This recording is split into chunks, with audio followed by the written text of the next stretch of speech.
now I'm demonized. And that's a faucet, I'm dripping water, not advertising. And people are blind, but always seem characterizing. And judging the people acting holy with demons hiding. How about you look in the mirror since you a be inside it? I burnt the cover just in case you try and judge the book. Cause y'all quick to cancel some shit, won't take a second look. Like we ain't human and our feelings don't be getting bruised.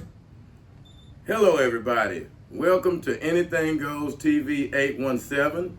I'm your host David. And I'm Nino. And that was All the Done, his latest hit Paradise. Make sure everybody get out and get that song, it is hot. And make sure you stay tuned to this channel cause All the Done is getting ready to do a concert that is going to be exclusive only on this channel, Anything Goes TV 817. And I would like to say a special shout out to all our listeners out there, especially the ones in the DFW area, and all the ones on the East and West Coast, Chicago, and everywhere else we didn't mention, especially our boys up in Houston and all our fans in the H, and especially all the ladies. You know who you are, especially Tammy, Brandy, Kennedy, Kiara, Cornella, Amy, and all the rest of them. Thank you for listening. We love you all. And my baby girl, Justice, too. Oh, yeah. We can't forget her. Today, we want to talk about the Dallas Cowboys. It's getting ready to be football season, and the Cowboys, they done made a few moves in the offseason, and we want to talk about how the Cowboys going to do this season and what we think their prospects are, and mainly we want to talk about what's been the Cowboys' problem all of these years since Jimmy Johnson. Why haven't the Cowboys been to the Super Bowl? Why haven't the Cowboys excelled in the playoffs? We want to get to the root cause of all of this before the season starts, and we want everybody to chime in on it and give us your opinion on what you think. Nino, I want you to start this off because this has been a big problem for years. We hadn't got back to the Super Bowl. So what do you think? Who do you think is the root cause and the main reason why the Cowboys has not been back to the Super Bowl? It starts with that gentleman that bought them in 1989, Mr. Jerry Jones Sr. The man is a great owner. He has did a lot for the NFL as far as money and capital. But let this be point blank. It's a gift and a curse. He has cost the Cowboys, I believe, many Super Bowl playoffs opportunities. First of all, do you know from 1970 to 1995 why the Dallas Cowboys was called America's team? Because two things. First of all, they was always in the playoffs. They always made it to the NFC Championship game. And there was 5 Super Bowls that time was going on, that base time was going on. There was 5 Super Bowls. Only that Jerry won 2. Jimmy Johnson was a great hire. But to start first, I will say it's Mr. Jerry Jones Sr. And I'm going to elaborate a little more. David? Well, you blaming Jerry Jones for all the Cowboys' problems. Jerry Jones, the owner that takes more risk than any owner in the NFL. We're going to start with Jerry Jones. Let's start with some of the things Jerry Jones has did as far as being a general manager. Okay. He got key players who other teams wouldn't have even touched. And I'm going to start with one. Number 88, known as the Playmaker. Everybody say he got him because of Jimmy Johnson. But let me tell you something. Jerry Jones has always been a man that would get people who have controversial backgrounds. And everybody know that. And we know that about Michael Irvin. He was one of them. And I wanted to start with him. One of the cornerstones of Jerry Jones' rise to power was drafting Michael Irvin. And now, anybody can say Jimmy Johnson did that? No. Jerry Jones pulled the trigger on any drafting, and we know that. So Jerry Jones had to sign off on Michael Irvin. And Michael Irvin had a checkered background, even though he had a storied career at Miami and was coached by Jimmy Johnson. But that is not all it takes to get in the NFL, because we know how your background is scrutinized. And Jerry Jones has been one of the owners that has protected his players, and Michael Irvin is one of them. But I want to just start there, Nino. What you think about that? Now, are we sure that Jerry Jones always will take a player with scrutiny? Because I remember when Randy Moss was coming out, and through research, I seen Jerry Jones and the Dallas Cowboys passed on Randy Moss because they said they didn't want to deal with the luggage or the problems that he brings. So are we sure that Jerry Jones always, because I seen myself he passed on Randy Moss. And when Randy Moss went to Minnesota, Randy Moss was no problem. Eventually it ended up being in the consideration of talk of being one of the top 5 receivers of all time. Well, a lot of people passed on Randy Moss. A lot of people did. And you can't fault Jerry Jones for passing on Randy Moss, because at that time the Cowboys had a lot of receivers, especially ones that they were pinning their futures on. So they was trying to develop some wide receivers at that point. But another player, Charles Haley, a man who had all kind of checker pass, a man who done, and we're not going to get into all of the things that Charles Haley's done. You can look those up on the internet. But Charles Haley was one. Another cornerstone of the Cowboys' future. You know, the rebuilding, the building of America's team all over again. It was Jerry Jones making those hard calls on players that people didn't want to touch. And I want to touch on another one. Leon Lett. Leon Lett had a serious substance abuse problem. A lot of people didn't know he was in the substance abuse program. Jerry Jones kept that hid from a lot of people. And we know, you know, Leon Lett ended up being a great player. A lot of people wouldn't touch Leon Lett. But again, Jerry Jones, he invests in those people that other people won't. But that in itself does not excuse not winning. I just wanted to point out how Jerry Jones takes risks and he invests in players that other people won't and give second chances to players like that. And the list goes on and on, from Greg Hardy, you know, he's another one, Randy Gregory, Pac-Man Jones, and the list goes on and on. Jerry Jones, he shows loyalty to players that don't live up to their end of the bargain.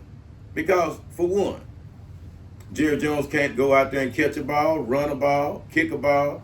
He can't do any of those things. Yet, he gets the blame for when they underachieve, Nino.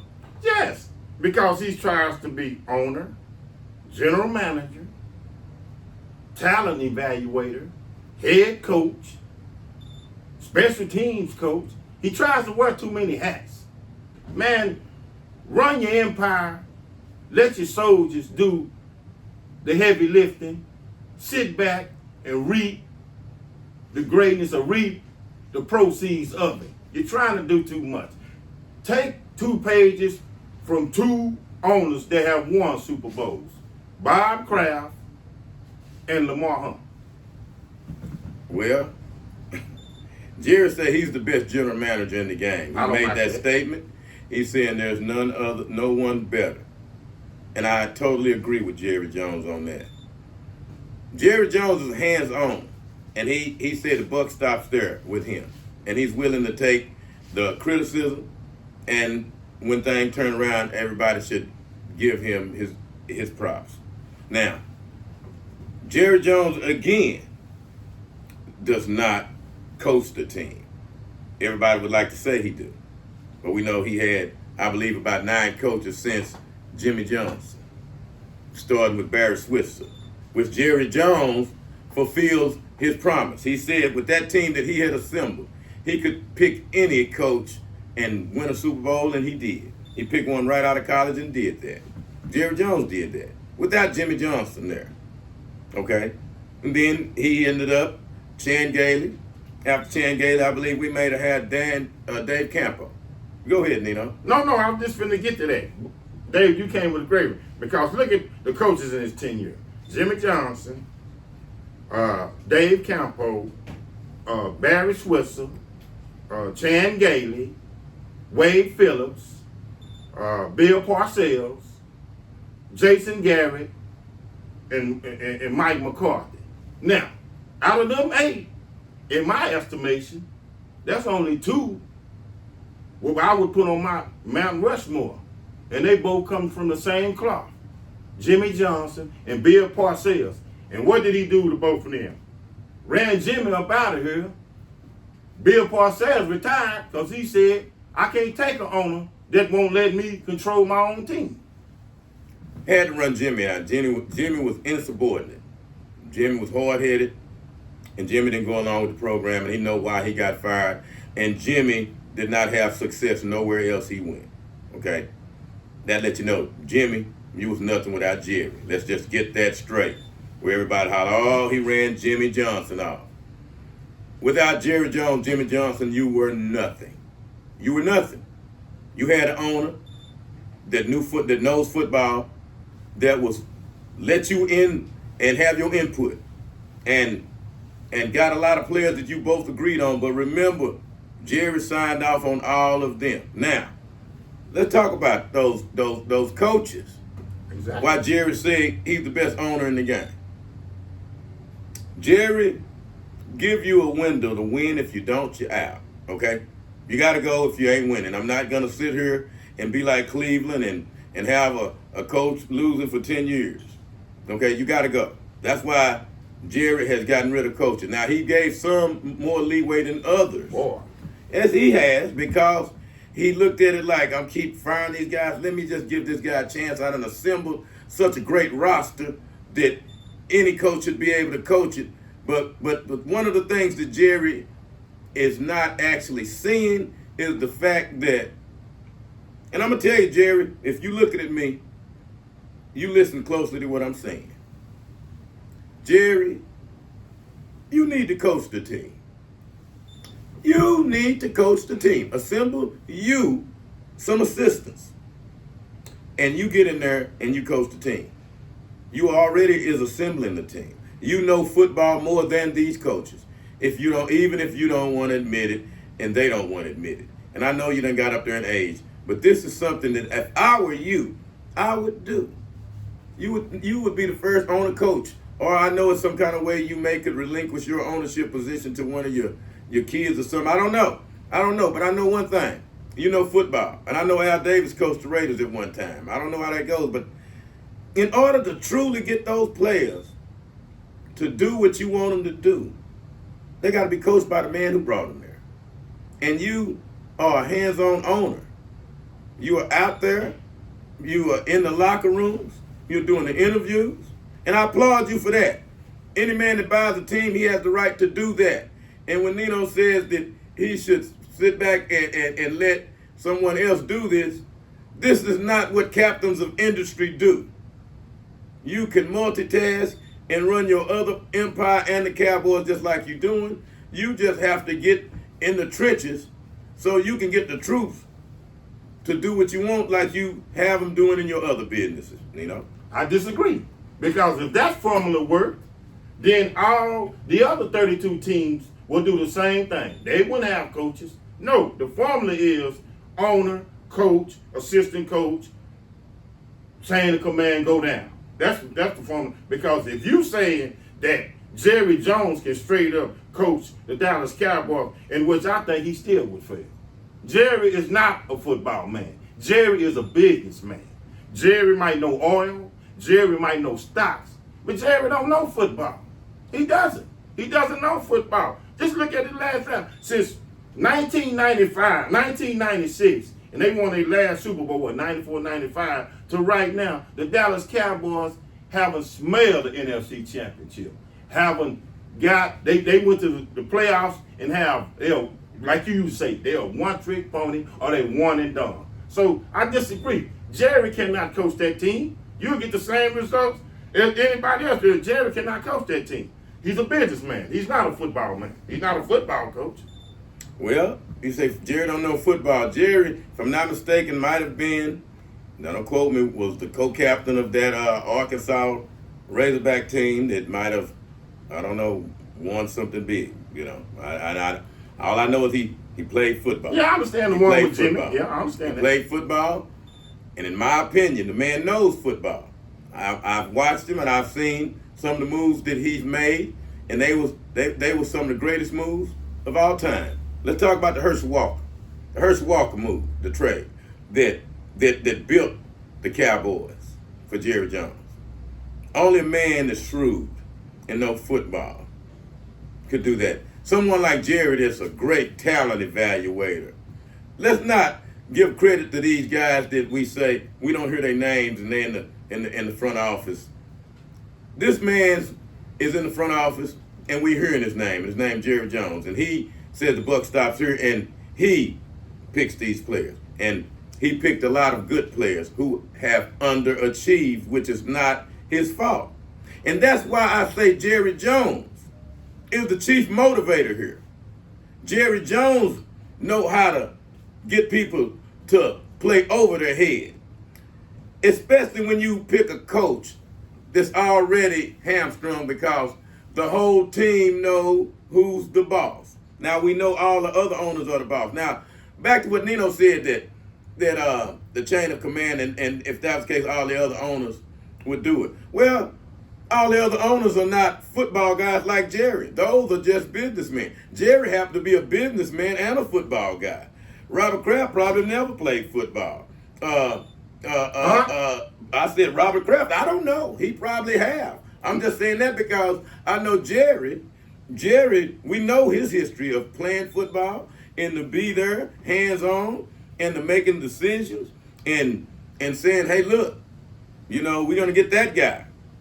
We're gonna get Van Der Esch. That might have didn't pan out like he wanted. Oh, I was just finna get to that. I was just go ahead. I was just No, finna get go to that. ahead. No, I'm just finna get to that. What? Van Der Esch, okay, and then another one that I would know. Stephen A. Smith would love this, as Stephen A. Smith always liked to gloat about athletes that get money but always hurt and never play and never there to play for it. Van Der Esch and Sean Lee. Sean Lee out of Penn State, the linebacker, on the average, I think his contract was around about $49 million when he was done. The man didn't get past week 4. He played one game, about the third game of the year, he out. A bad hamstring. So, this is your evaluator? This is your evaluator? Mr. Jerry Jones? Sean Lee played his heart out for the Cowboys. Sean Lee was one of the leading tacklers for the Cowboys. And Sean Lee never finished a season. And Sean Lee, injuries is part of the game, which no one can foresee or forecast, okay? Now, he happened to been injury prone. But that don't take away from when that man was on the field, he was one of the best at his position. And we can't take that away from Sean Lee. We can't do that because the man played his heart out. The man was in so many plays that I lost track of him one game. This man was all over the place. A great player who happened to fall prey to injuries like a lot of players do. Which that you can't fault Jerry Jones for that. See, this is the thing about being a good executive. Jerry, and this is what you got to understand. You're only as good as those people that you put out there. And sometimes, well, most of the times, you better than those guys you put out there. You better than those guys. You can get down on that field because you're there in training camp. I see you on TV. You look like you need to be the coach. You know more than these coaches. You know, and afraid to say it. Sometimes, when you're the smartest guy in the room, you need to say it. You need to say it. Do not suppress the fact that you're smarter than the next guy because that's how this world is. Like I said, we're not all created equal. Some guys are smarter than the next. And Jerry, you're a great motivator because every year you have us motivated thinking we're finna win the Super Bowl. Now just imagine, you take that to the field instead of sitting up in that press box, getting bored when these coaches are making these goofball decisions. That you know that's a goofball decision, but you can't do nothing about it because you sitting up in the press box. Jerry, You own the team, coach the team. Don't listen to Nino. You can coach this team because you're better than all of these coaches in the league. You the Nick Saban of these. You said you're the best general manager. That means you know you would be the best coach. See, that's the fix for the Cowboys. It's been staring us in the face all along. Jerry, you're known as the GM owner, managing owner. Why not add another title to your name? Coach. Coach Jerry Jones. David, you know that's politically correct what Jerry's doing. He's supposed to say they're going to make it to the Super Bowl because he is the owner of the world's richest franchise. And let's just keep it point blank. Let's get cut straight to the chase. The Dallas Cowboys, no matter what, always will be in the mix of things. And whether you love them or hate them, people want to hear the Dallas Cowboys are going to succeed. But Jerry Jones, this up there saying was politically correct because he can't believe that he's going to always win the Super Bowl. With some of the drafts that he done passed up on, but I get it too because he has a lot of dead money from back deals that he did with like Roy Williams and probably still playing big time players off them Super Bowl teams and everything. So this man that's so great and so this and so that, say man, this has been since 1996 and it's 2024 and I will rehash this or rehearse or say this again. We Dallas Cowboys cannot get even to the second round of the NFC playoffs. Well, sometimes as a businessman, your investments don't pan out, like Ezekiel Elliott, okay? We spend money, we get Zeke. Zeke underachieves. His head ain't in the game. He don't evolve. He's just a straight-ahead runner. You know, in the beginning, that was okay until you done took a bunch of licks, you know. We've seen that happen to a lot of players over the years. That is true. Marion Barber. Yes. That's all he was. God rest his soul. Yes, God rest his soul. Yeah. See, Jerry made some bad investments, and that was one of them, Ezekiel Elliott. It started off good, but again, by him underachieving. This is what this theme is. Jerry people underachieves, and that's not his fault. They underachieve because, Jerry, you're not there motivating them. You're motivating them in a different way by being the owner up there and you, the buck stops here, and if you don't do it, you're out of here. That don't work. That don't work when you're trying to motivate grown men that's making millions of dollars come together as a team and play for you. Especially a man of your stature, Jerry, this would be so easy. Now, I'm going to show you the shrewdness and the smartness of Jerry, and I hope, Jerry, that you stand your ground on this. With this deal with Dak Prescott, do not do it until you see what he can do this year. Don't cave. Yeah, I agree. You don't cave. Because right now, a lot of people are getting hijacked, overpaying for quarterbacks. You're going to see the quarterbacks are going to start being like the running backs here. You don't have to pay $60 million for one because look where you got Dak and look at where he's at now. So if you draft a guy in whatever round he was in, fourth round, you never envisioned one day giving that man $60 million. Never in your wildest dream did you say this quarterback, he's going to become my starting quarterback. And one day he's going to set the bar on what quarterbacks make. There's no way you do that, Jerry, especially with the production you've gotten out of this man. I say something good for your loyalty, but something bad for when it's time to throw in the towel on somebody. See, your loyalty, your confidence in your friends, your players is one of your weaknesses. You have confidence in players that you shouldn't. Dak Prescott is an average quarterback at best, and he's not worth $60 million. It's not even worth considering. Not even worth considering. No. Now, after paying for CeeDee Lamb, would you, Nino, pay Dak Prescott? No, because you still got to realize Michael Parsons in the mix. Dak Prescott, in my opinion, has wore out his welcome anyway. The guy, all I'm hearing about with Mr. Dakota Prescott is, oh yes, he's a great regular season He can win in the regular season, 12-5 season, 12-5 season, 11-6. This is the Dallas Cowboys, man. This is so-called America's team. Fans, you, me, all of us, we want to see that journey to the NFC playoffs. We want to see a Super Bowl. Dak Prescott has wore out his welcome. I want to give him another dime. Well, and you mentioned Michael Parsons. Who is Michael Parsons? Is you telling me Michael Parsons is some type of game changer, Nino? Well, you threw his name out there. I threw it out there, brother. You threw it out there. Yes, so is Michael Parsons good? I want to hear this from you. Well, yes, he's good because I guarantee you he's gonna come up. They're gonna have to pay him. I guarantee you they are considering paying him just as much as they're gonna pay Dak Prescott.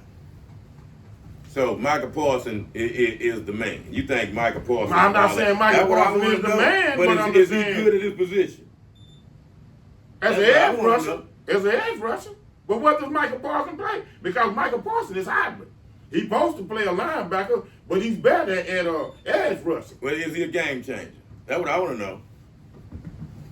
And the reason why I'm asking this, y'all. Yes, he's a game changer. Okay. He's a game changer. We have established that Michael Parsons is a game changer, right? Right. And he's a big time player. He be leading the league in sacks, and he can change the game.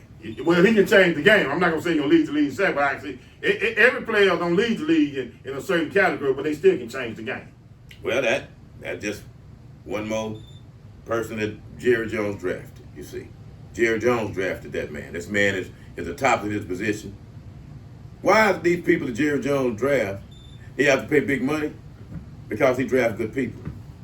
A lot of them don't pan out. But he drafted C.D. Lamb. And you see he had to pay C.D. Lamb because we've seen what C.D. Lamb could do.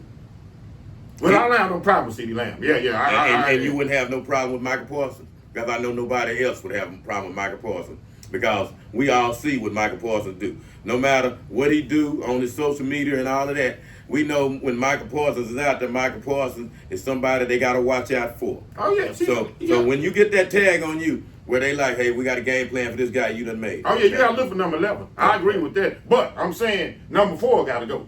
Number 4. Number 4 got to go. We're back to number 4. Yeah, that's what I'm back at. Number 4 got. That's because I thought that was you mean this comparison. No. I wasn't getting off with Dak Prescott. Yeah, number 4 got to go.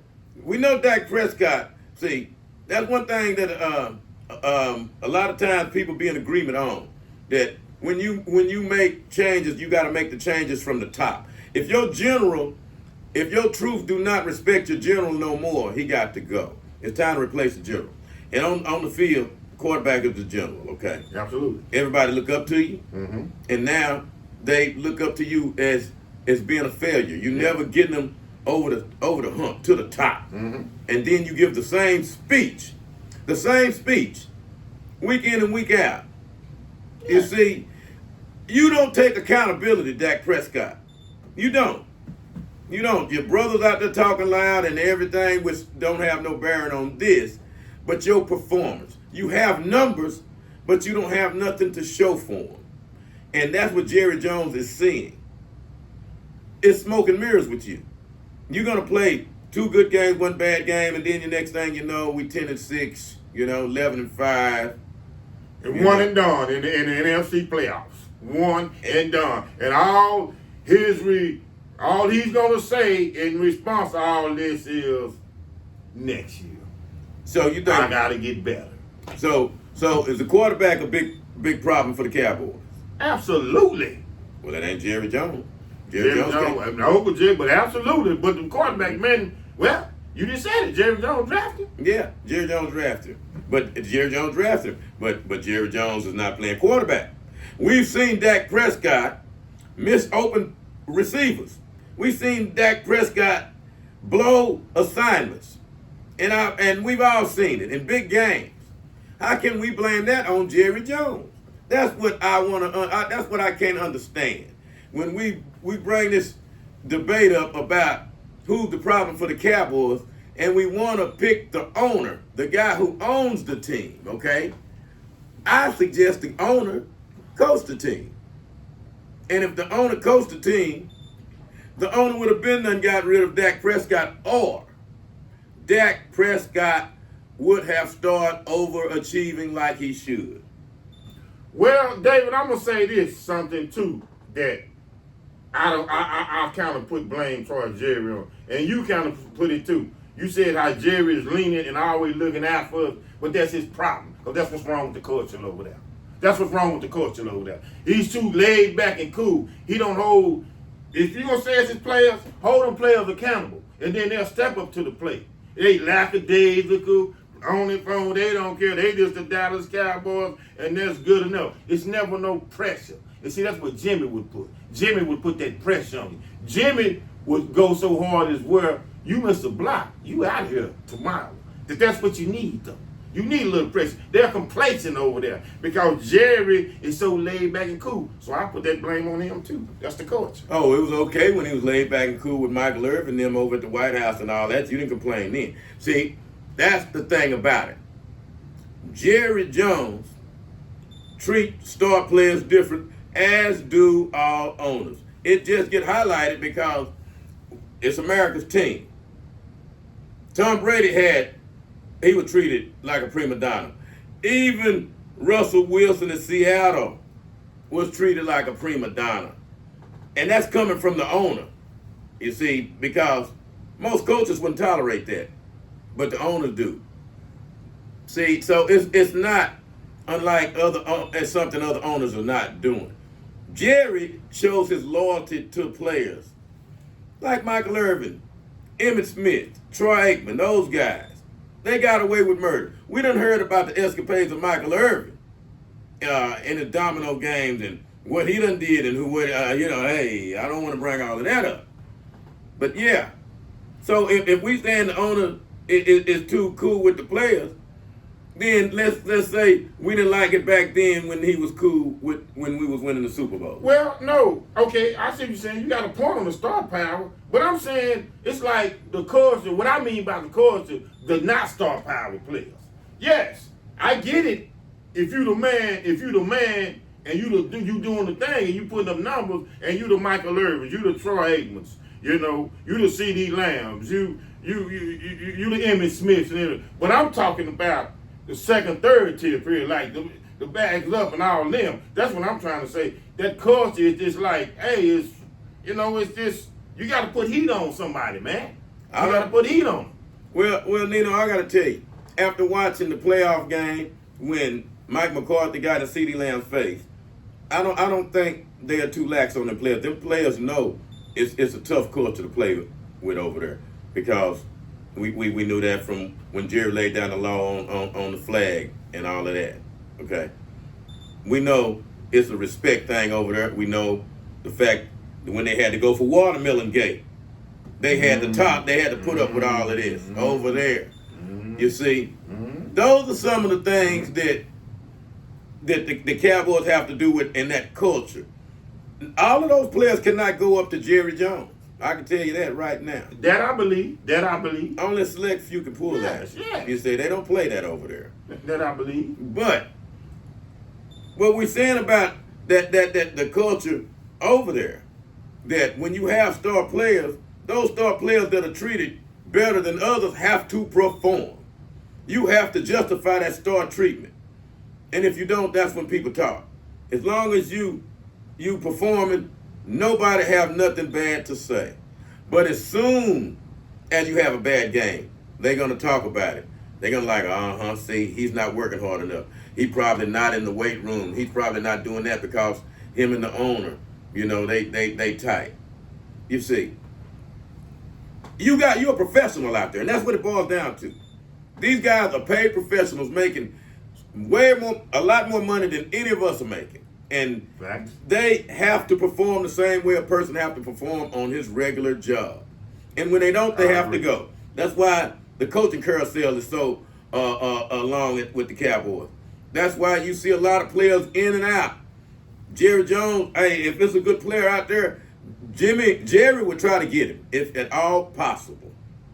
Sometimes he misses, and sometimes he strikes gold. Okay, David. Then he didn't get, what's the big cat name that ran for the Tennessee Titans? Oh, Derrick Henry. He was out there. He stayed in Dallas all this, So you gonna tell me, okay, so it must be one or two reasons why. Wow. Or at least He didn't have the financial, he didn't have the capital, or Jerry just figured he's just not that type of fit, because with the Cowboys and the offensive line that they have, that big guy, Derrick Henry, whatever, I think Derrick Henry, he would have been a heck of an asset.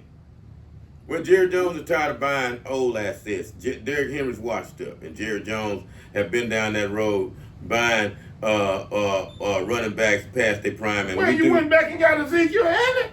And for cheap. Ezekiel Elliott probably making $100,000 a year. Well, we know he's making more than that, okay? I'm not trying to laugh. We know he's making more than that, but he's making the league minimum, okay? He's making the league minimum. Jerry's not going to overpay for a running back, okay? He's not going to do that because the league is shifting, and that's why the running backs' salaries are down. And Derrick Henry is a albatross, right? Well, not an albatross. He's a dinosaur. He's a dinosaur right now, and the Cowboys, rightfully so, didn't get him, and that was a smart move, Jerry. It's no need in bringing in all of these old players that you have to pay money that's not going to do nothing for you. Well, we can't live on Dak Prescott arm alone, so something's gonna have to happen.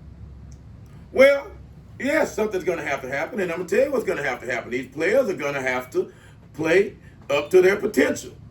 These are highly paid players out there that are not living up to expectations.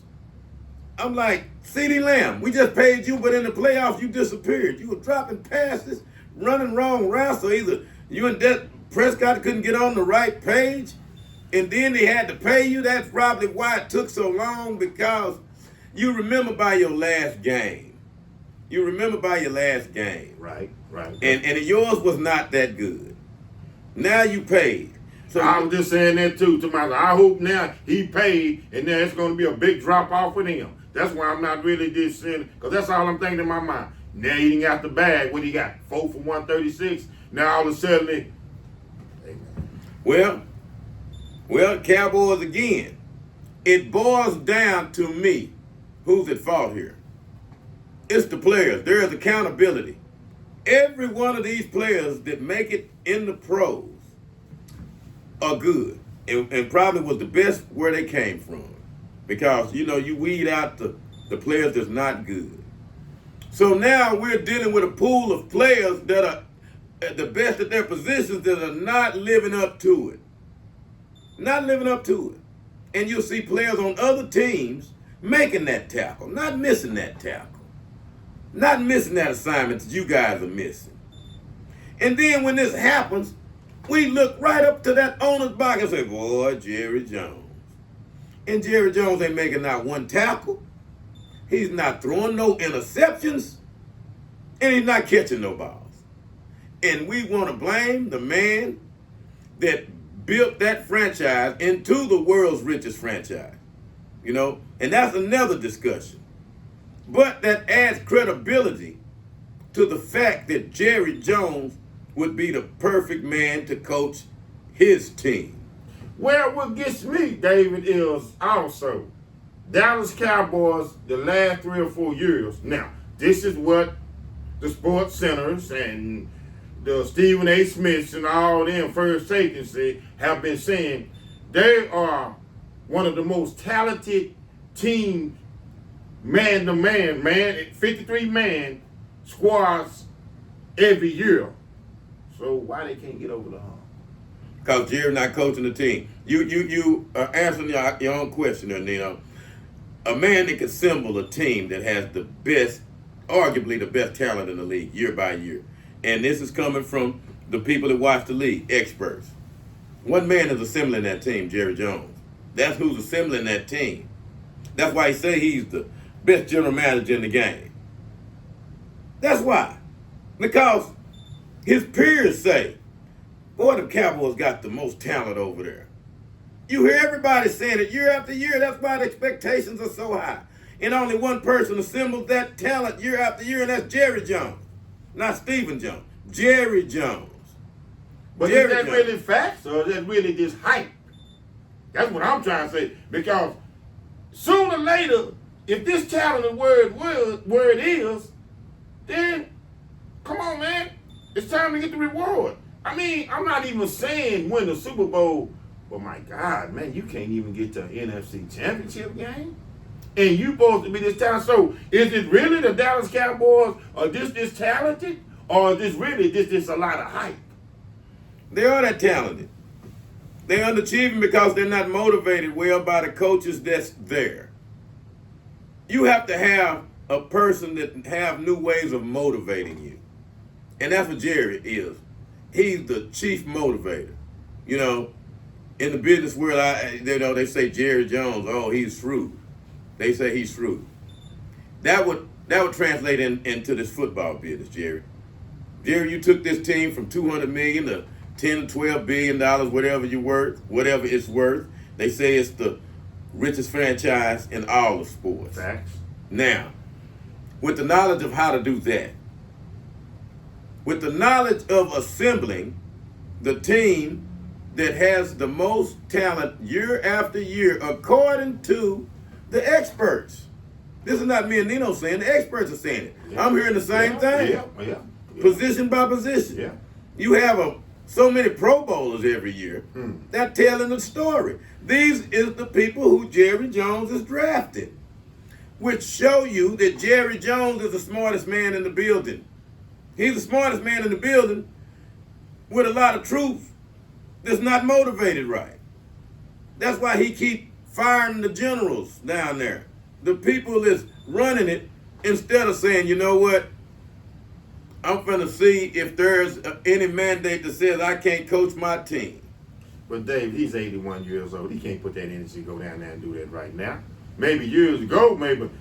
No way, Jerry Jones. That's too much. Well, 81 years old? Tell that to 81 years old head coach. Tell that to Joe Biden, Donald Trump, and all of these guys that's running for president. A job that's a lot harder than coaching a football team, okay? Tell that to Jerry Jones and see what he say.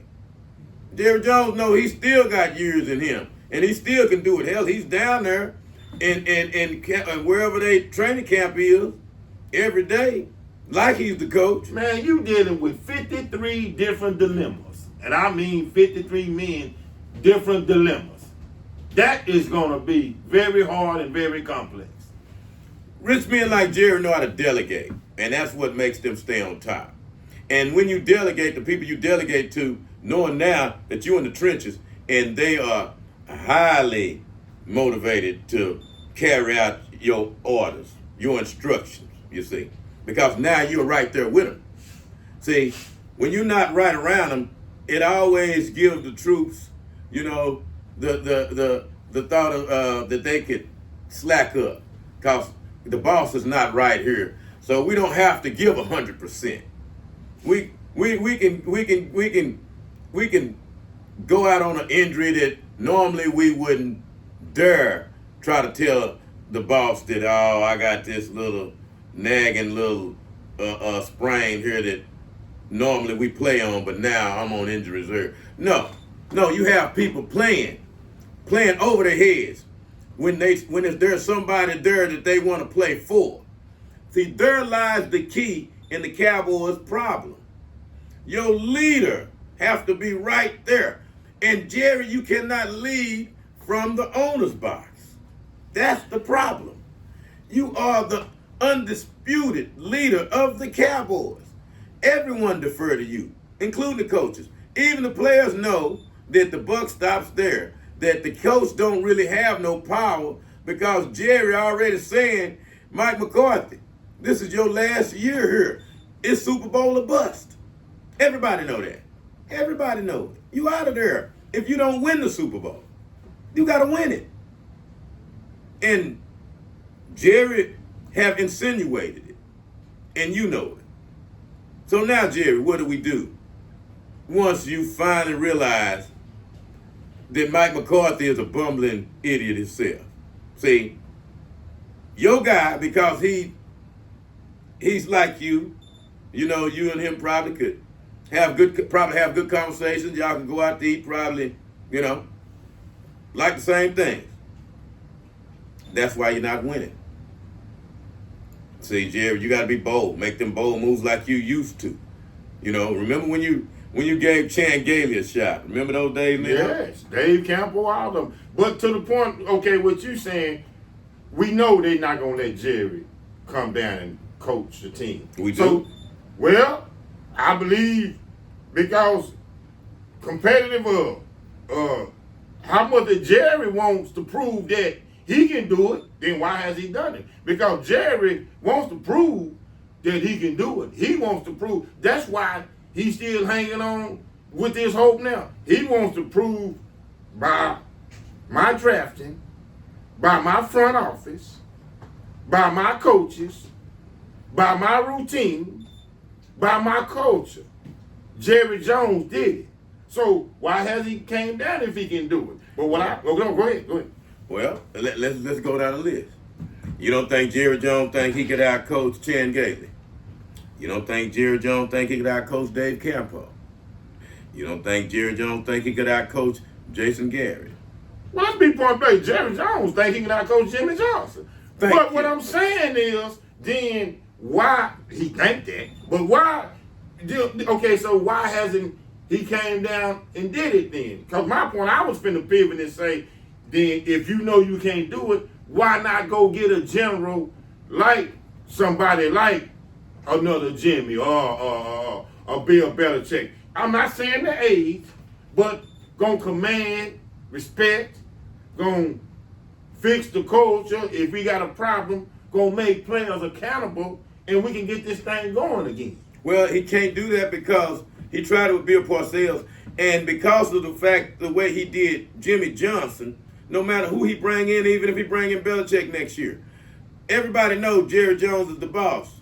Jerry Jones is the boss. Yep, now, that's facts. That would have been a better fit yeah. had they brought in Belichick. But Belichick, he just want to do football. He don't want to deal with the media, and Jerry. And that's what they need. Well, they need Jerry Jones to go coach. But if they don't get that, they need Bill Belichick. But since we're talking about the fix, right? Bill Belichick will be the coach next year of the Dallas Cowboys.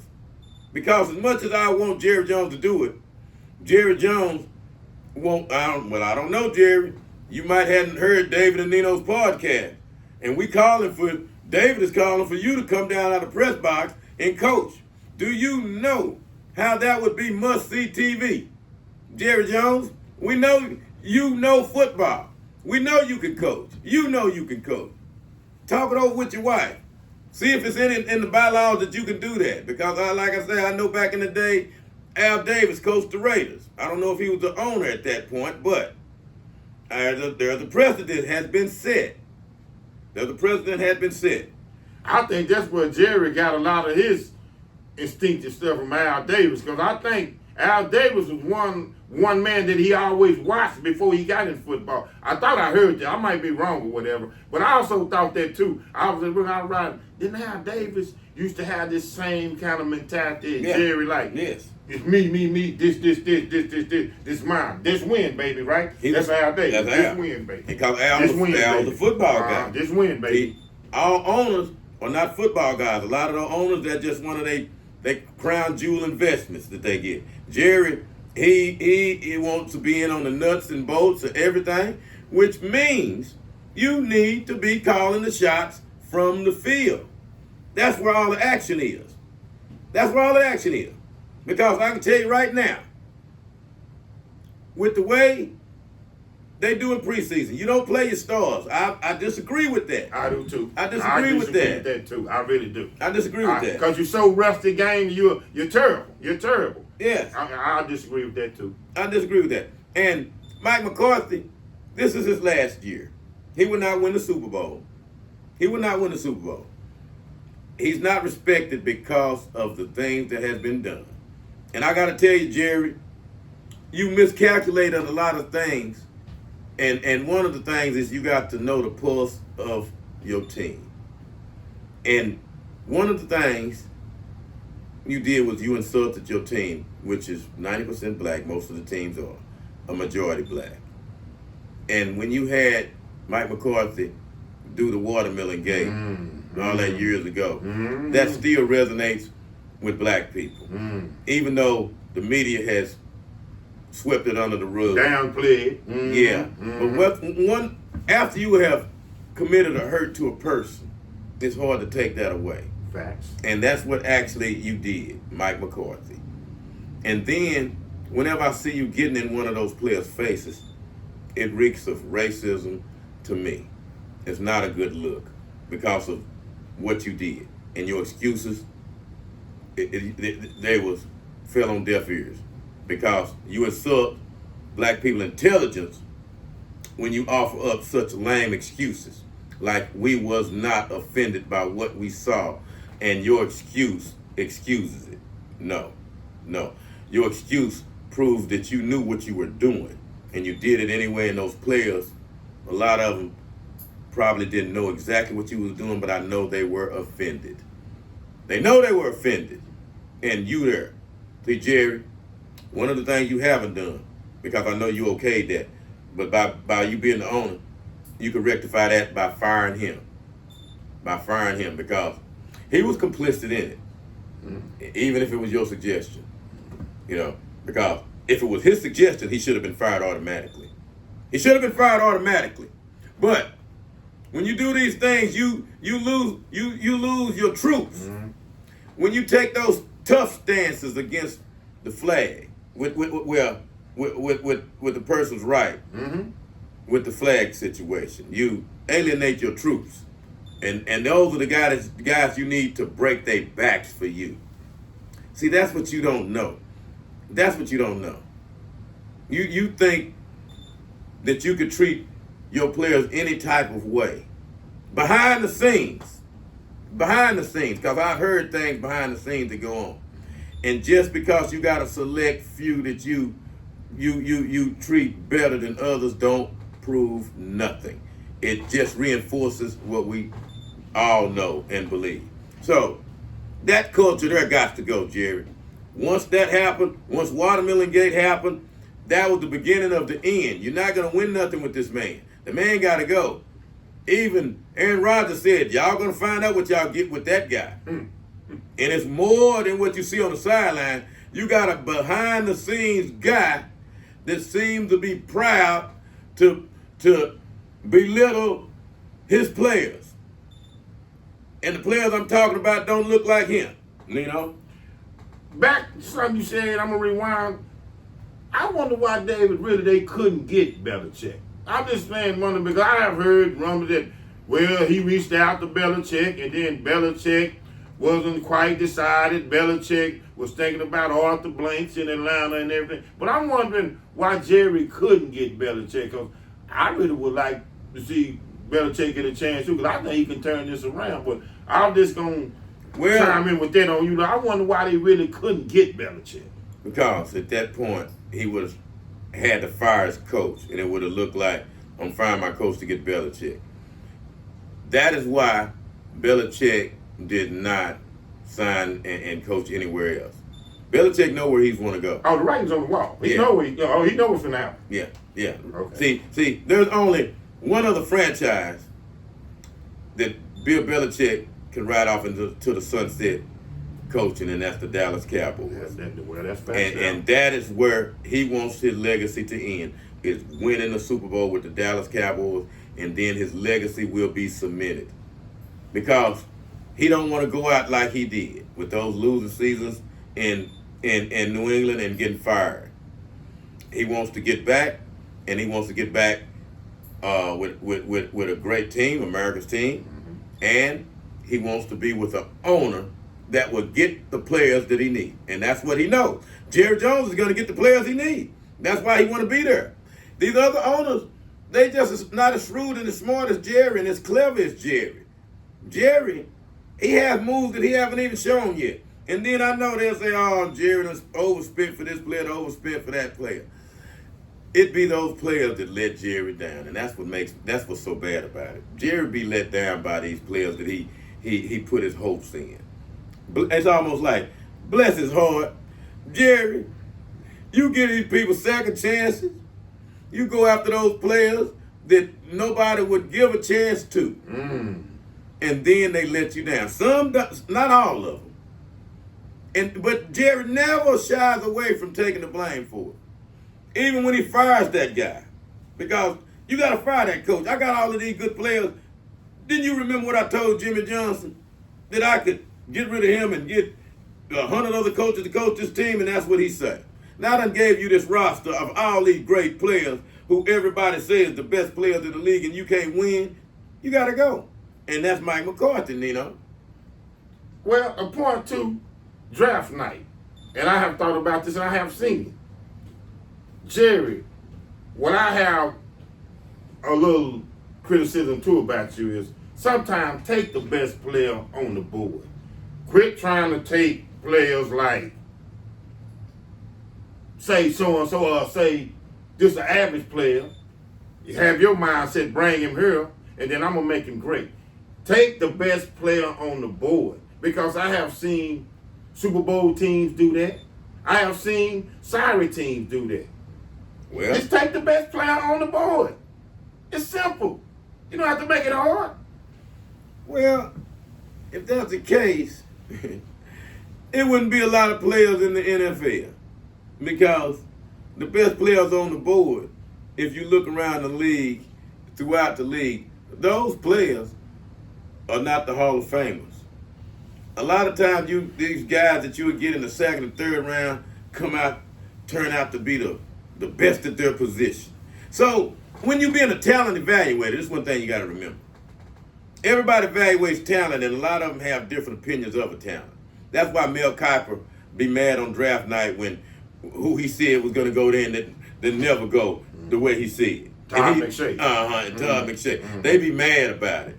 They like, I can't believe he missed that guy. That's because we don't see it the same way, you see. That's why Jerry say I'm smarter than them, I'm more shrewder than them. That's why they say, from top to bottom, my roster has more talent. Let's even go back to the day when Jimmy had the team, when Jimmy was coaching, when they talked about all of the team speed they had with all of those players from that era. That's when they brought up the term of the team speed, because it was Jerry, but everybody want to say it was Jimmy. No, Jerry is right in there on every meeting, on every decision to get these people. It was amazing. We seeing these people, these players we never heard of, and they on this Super Bowl winning team, flying all over the place, making tackles and making plays. See, that's what Jerry's known for. He think outside the box. That's why he's the best owner in the game.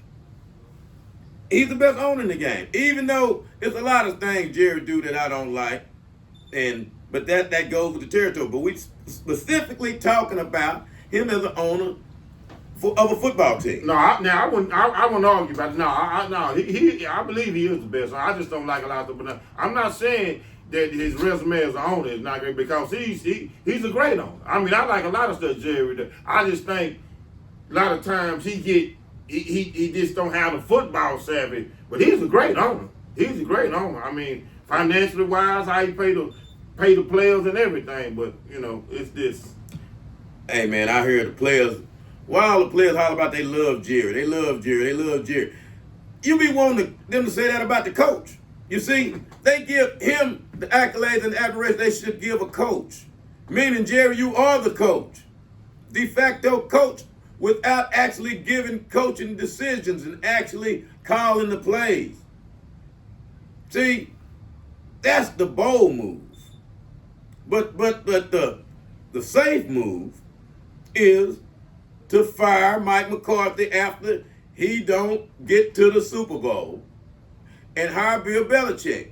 Now, Bill Belichick, at his age now, is more cooperative.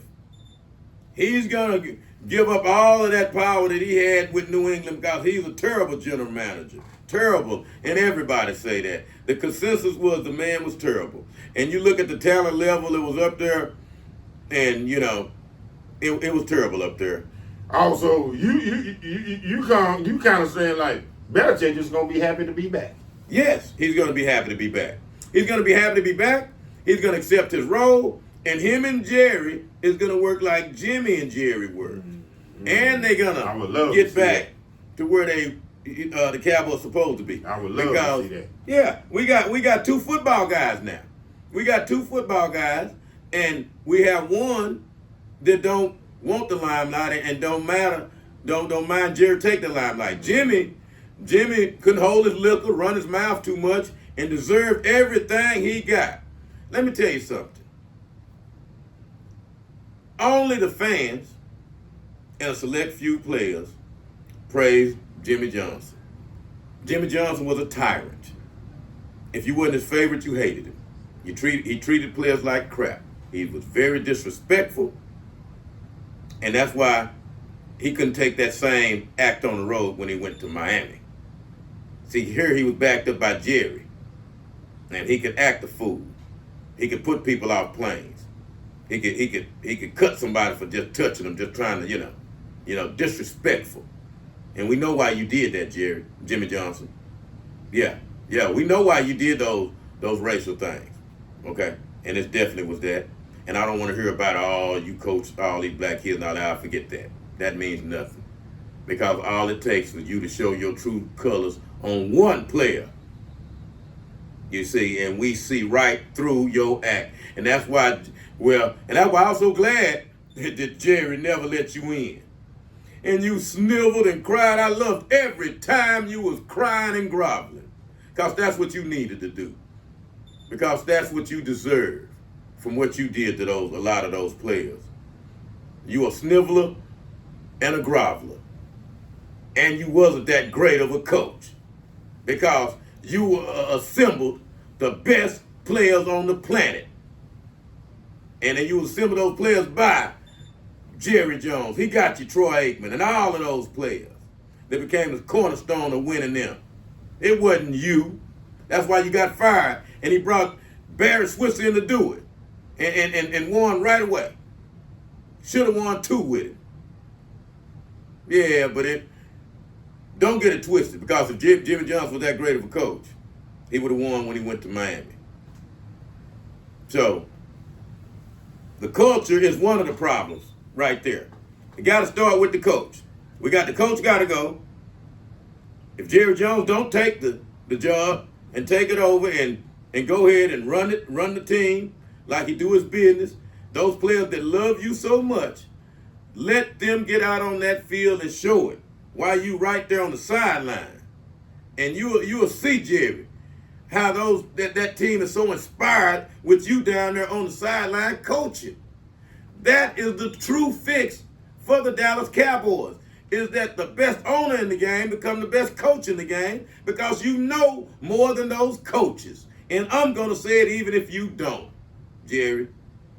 You know more than every one of them coaches you had, including the Big Tuna, because the Big Tuna was past his prime and was just a big tyrant at the end, which didn't work because everybody know he had the answer to you. Nino, this is going to be something that go on all year. So everybody put your seatbelts on, because football season is starting in a couple of weeks. Dak Prescott is still not signed. Who was the quarterback that just signed the big contract, Nino? Who was that guy? It was he just signed the boy from Green Bay. Jordan Love. Jordan Love. Yes, sir. Jordan Love. And I know that was a slap in the face to Dak Prescott. Mm-hmm. Jordan Love. A slap in the face. Gave Jordan Love all of that money. Absolutely. Yes. And he wasn't the only one that got money. No. And then you turn around and gave your wide receiver that money. Mm-hmm. So, Jerry, do not cave. Let's let this play out. Let Dak Prescott prove himself. Let him prove that he is a $62 million quarterback. Absolutely. Because he hadn't proved that yet. I agree with you on that one, Dave. He ain't proved that yet. And while you're thinking about that, think about whether you should hire Bill Belichick after you fire Mike McCarthy. Or you say, you know what, I'm going to do just like David from David and Nino's podcast, and I'm going to go coach the team myself. Because you know what, he is right. I am smarter than all of them. I said it as being a general manager, I'm smarter. So I'm smart as being a coach. I should have thought of this a long time ago. This is David. And this is Nino. Tune in again to another episode of Anything Goes TV 817.